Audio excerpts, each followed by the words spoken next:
Hello，大家好，我係 Thomas。嗱，咁話說咧，我而家用緊呢個 mon 咧咁就壞鬼咗喎，有啲問題喎。嗱，咁啊雖然都好舊噶啦，用咗十幾年咁但係其實咧，好多時都係因為啲電容嘅問題啊，啲 capacitor 咧舊咗嘅問題咧，令到啲 mon 着唔到嘅。嗱，咁啊呢段片咧，咁就係簡單咁記錄翻咁我點樣維修翻好呢個 mon 啦咁同埋咧。介紹下咩叫固態電容 （solid state capacitor） 咯。咁首先咧就講下而家個 mon 有啲咩問題啦。咁而家你喺個片段度會見到啦。當我着咗佢嘅時候咧佢係有畫面睇嘅喎。但係跟住隔咗幾秒咧，佢就會熄咗嘅咁跟住黑晒㗎啦咁好多時咧啲電容出問題咧，佢個症狀會係點樣咧？就係你突然間朝頭早起身你就發覺部機個 mon 咧就有啲問題啦有啲問題。咁但係好多時咧你着咗佢一段時間，可能10分鐘到咧佢又好似正常翻咁樣嘅喎咁就可能你一路全日咧佢都冇嘢嘅全日都冇嘢嘅。跟住你熄咗佢啦第二朝起身咧，佢又翻嚟喎嗰個毛病。咁又係啦你又着佢一段時間咧，即係佢入邊 warm up 咗咧，佢又好似要正常翻嘅喎咁嗰個 warm up 嘅時間咧就越嚟越長，越嚟越長，越嚟越長啦咁到最後咧就好似而家呢部機咁啦，其實我 warm up 咗係1個鐘頭噶啦佢都係唔得嘅咁如果你見到咁樣咧，就好多時都係因為啲電容出問題啦。嗱，咁我將個 mon 拆咗落嚟啦咁打開咗佢個機背咧就見到咁樣啦咁再將呢個銀色嘅部分咧拆開佢。嗱，咁就會見到咁樣啦喎。嗱，咁其實我哋而家圈住嗰部分咧，嗰塊板咧就係個 power supply 嚟㗎啦。咁呢個 mon 咧就直接插個220V 個電嘅直接將個市電插入去嘅咁佢就應該將呢個市電咧咁轉翻做啲 DC 電壓啦咁你喺上邊咧而家圈住嗰啲咧就係嗰啲 capacitor 嚟㗎啦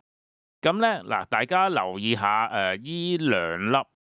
咁你會見到咧依兩粒 capacitor 咧，其實佢個頂頭咧係脹起咗嘅，突咗出嚟嘅咁如果用手摸就好明顯嘅，其實而家見都見到啊。嗱，咁凡係呢啲咁嘅樣嘅 capacitor 當佢上面脹起咗咧，咁佢就一定係有問題㗎啦一定係有問題。咁佢唔脹就唔代表佢冇問題但係突起咗咧就一定有問題嘅。咁其實咧我估咧只要將呢兩個脹起咗嘅 capacitor 換咗佢咧，咁就應該可以正常翻嘅啦。嗱，咁跟住睇下呢張相啦。嗱，咁其實已經換咗嘅啦咁你見到呢個 capacitor 咧已經係換咗新嘅冇再突出嚟嘅啦咁跟住就裝翻落去啦咁個 mon 咧就會完全正常翻晒嘅啦咁其實咧喺佢之前，即係喺佢着唔到之前咧其實個 mon 嗰啲字咧已經開始咁蒙嘅咁換咗之後咧咁連嗰個蒙查查嘅問題咧都改善埋而家係完全正常翻嘅。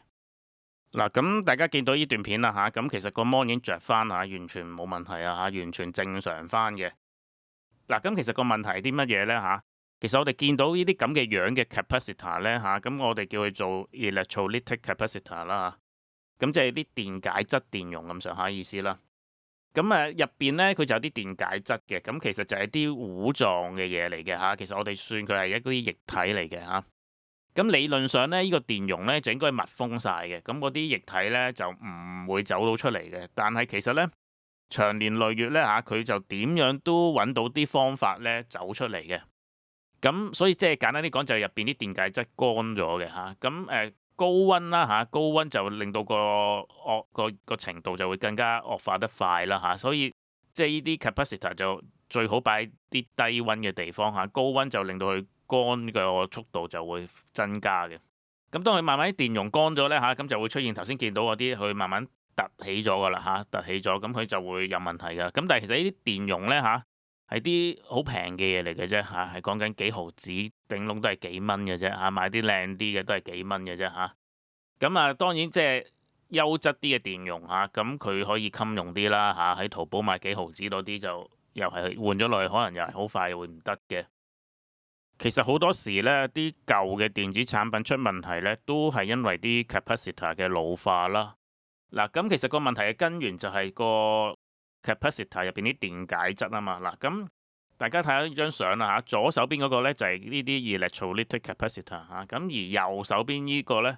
就係我哋會成日會聽到嘅一啲咩 solid state capacitor，咁佢入邊呢就冇一啲液態嘅電解質喺度嘅，咁所以呢，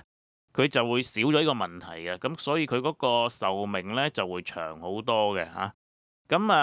嗱，如果早幾年呢，你會見啲底板嗰啲生產商呢，就好多時就會好強調自己嘅底板呢，就係用咗呢啲 solid state capacitor 啊，或者咩 solid polymer capacitor，個名唔重要啦嚇。咁會襟用好多嘅嚇，會即係少咗話個電解質乾咗嘅問題啦嚇。咁但係今天就呢一樣嘢就差唔多已經係標準㗎啦，係嘛？你大家都會見到啲底板呢，全部都係用咗啲咁樣嘅 capacitor 㗎啦嚇。咁但係大家都起碼可以了解下咩為之 solid state capacitor 啦。咁同埋亦都知道其實好多時啲舊咗嘅電子產品呢，可能只係花幾蚊呢，換咗個 capacitor 呢，咁佢就可以正常咁運作翻㗎啦。好啦，咁呢段片就到呢度啦，咁我哋下次再見啦，拜拜。